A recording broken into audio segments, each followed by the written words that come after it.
10 years later, you've been here. You started as an amateur when your brother was taking photographs over here, and I'll never forget him saying to me, I'm shooting my brother, and the pro peloton came past and he went, and I said, well, who were you shooting there?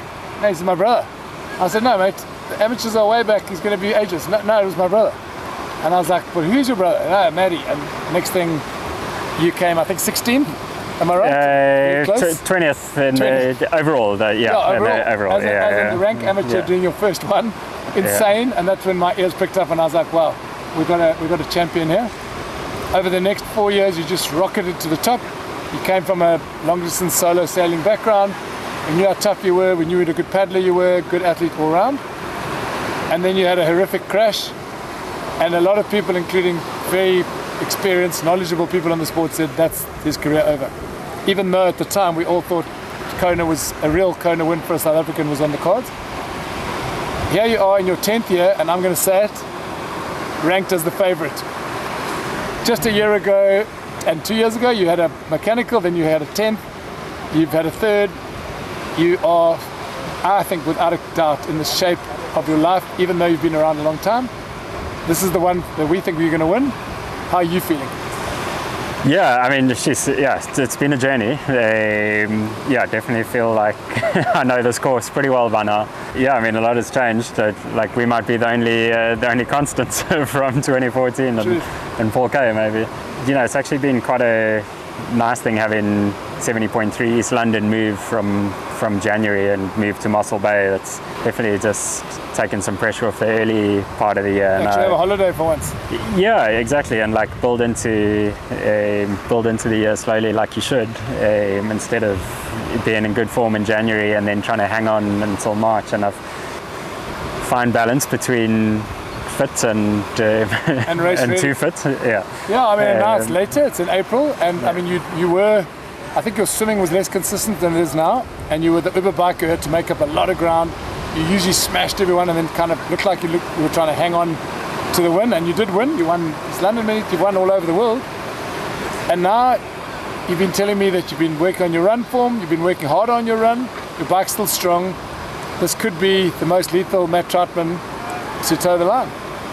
Yeah, I mean, let's hope so. I mean, the run's always been my strength, to be honest. And when I first started the sport, that's always, counted on my run to get results. And, I remember beating up Stuart Murray, who was known as a runner. So you're right, absolutely. And then, I mean, post the accidents and the back surgery, I mean, that obviously it took a long time to come back from. And it's been a process to get the run going right after that, and it's been on and off, and lost a bit of confidence in how much I could actually train, just volume and intensity wise. And I mean, it has taken that long to find that balance and to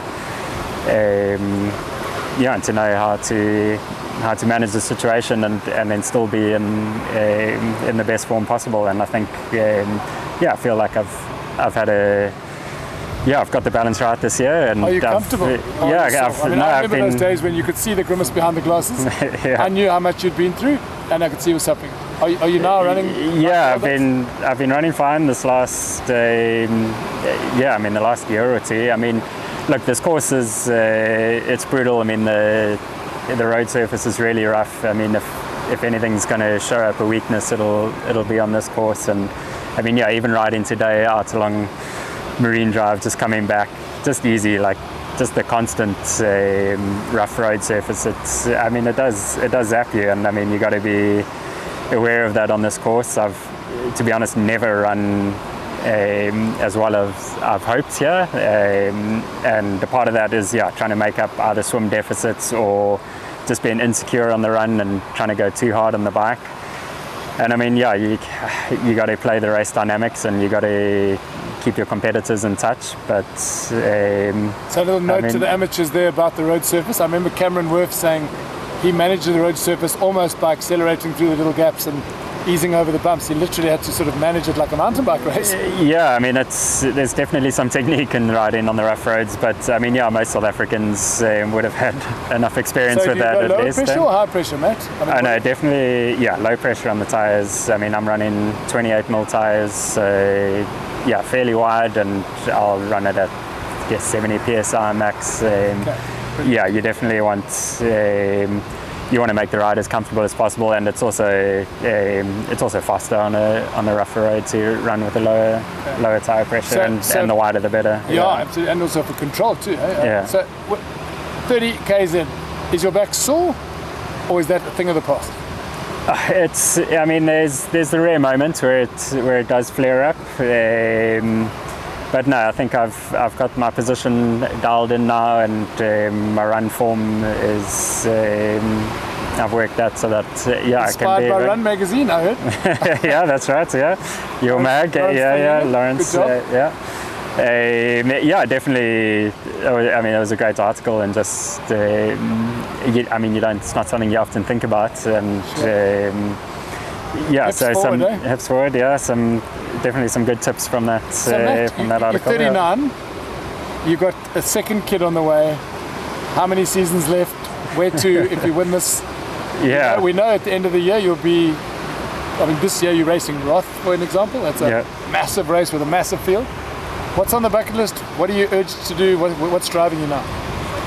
Yeah, to be honest, I mean, I'll stop when I feel like I've got nothing left to give, and at the moment I honestly feel like I'm still improving. I mean, the sport's improving as well. I mean, the times are only getting faster and faster, and I mean, there's some youngsters coming through who are completely dominating the sport. So I mean, the sport's evolved over the last few years, but I mean, on a personal level, I feel like I'm still improving, and I've still got stuff to prove to myself, and always looking for that elusive perfect race. It never comes, but it keeps us all coming back. Yeah, I mean, I feel like I've got close to my full potential over the 70.3 distance, but definitely not over the full distance. So yeah, that's definitely a big driving factor. That's exciting. We haven't seen the kaptein at his best. Let's hope this is the year. Yeah, absolutely. I mean, you can't go on forever. It's definitely a time span. But I mean, I started the sport late. Sure. I feel like because of that, I've still got the drive to do it, and I'm still passionate about the training. I enjoy the training, and I enjoy the racing. Isn't there the Biltong effect? Getting tougher, wiser. I mean, the older athletes, you've mentioned the young guys, but Sam Laidlow hasn't been finishing every race he started. You do? No, certainly I mean, experience counts for a lot. So, you got to use that to your advantage. What you lose in VO2, you make up for in wiliness. Sure, well, Matt, great catching up. Good luck for Sunday. The win is coming, I'm sure of it. You're too humble to ever say that, but I'm sure you would like nothing less than to finally bag the big one.